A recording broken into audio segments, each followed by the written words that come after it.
ஆதியாகமம் 4ஆம் அதிகாரம். ஆதாம் தன் மனைவியாகிய ஏவாளை அறிந்தான். அவள் கர்ப்பவதியாகி காயினை பெற்று, கர்த்தரால் ஒரு மனுஷனை பெற்றேன் என்றாள். பின்பு அவனுடைய சகோதரனாகிய ஆபேலை பெற்றாள். ஆபேல் ஆடுகளை மேய்க்கிறவனானான். காயின் நிலத்தை பயிரிடகனானான். சில நாள் சென்ற பின்பு காயின் நிலத்தின் கனிகளை கர்த்தருக்கு காணிக்கையாக கொண்டு வந்தான். ஆபேலும் தன் மந்தையின் தலையீற்றுகளிலும் அவைகளில் கொழுமையானவைகளிலும் சிலவற்றை கொண்டு வந்தான். ஆபேலையும் அவன் காணிக்கையையும் கர்த்தர் அங்கீகரித்தார். காயினையும் அவன் காணிக்கையையும் அவர் அங்கீகரிக்கவில்லை.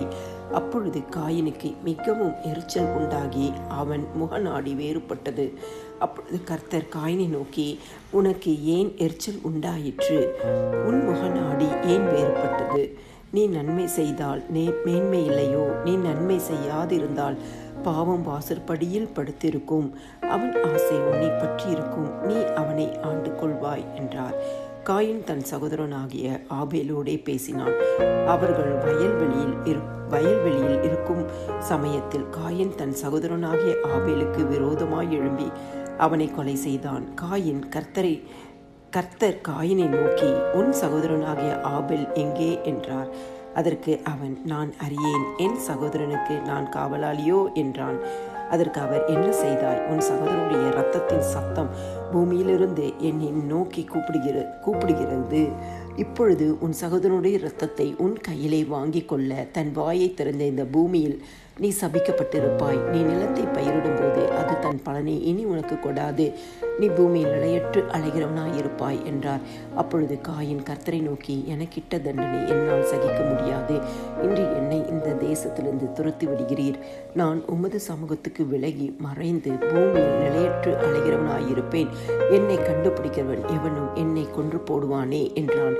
அப்பொழுது கர்த்தர் அவனை நோக்கி, காயினை கொள்ளுகிற எவன் மேலும் 7 பழி சுமரும் என்று சொல்லி, காயினை கண்டுபிடிக்கிறவன் எவனும் அவனை கொன்று போடாதபடிக்கு கர்த்தர் அவன் மேல் ஒரு அடையாளத்தை போட்டார்.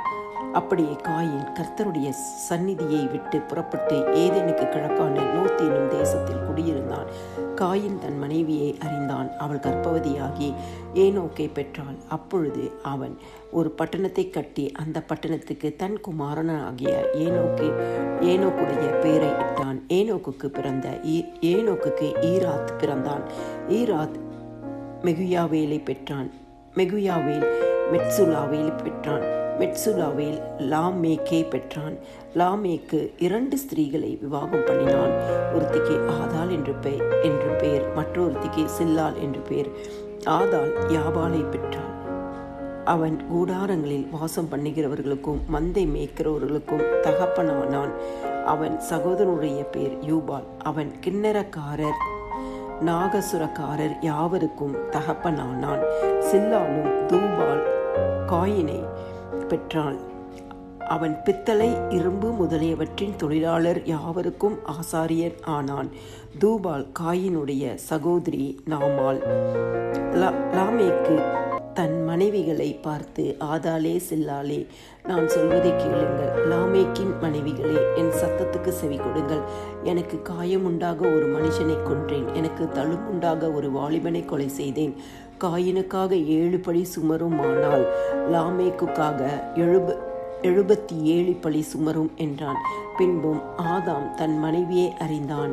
அவள் ஒரு குமாரனை பெற்று, காயின் கொலை செய்த ஆபேலுக்கு பதிலாக தேவன் எனக்கு வேறொரு புத்திரனை கொடுத்தார் என்று சொல்லி அவனுக்கு சேத் என்று பெயரிட்டாள். சேத்துக்கும் ஒரு குமாரன் பிறந்தான். அவனுக்கு ஏனோஸ் என்று பெயரிட்டான். அப்பொழுது மனுஷர் கர்த்தருடைய நாமத்தை தொழுது கொள்ள ஆரம்பித்தார்கள்.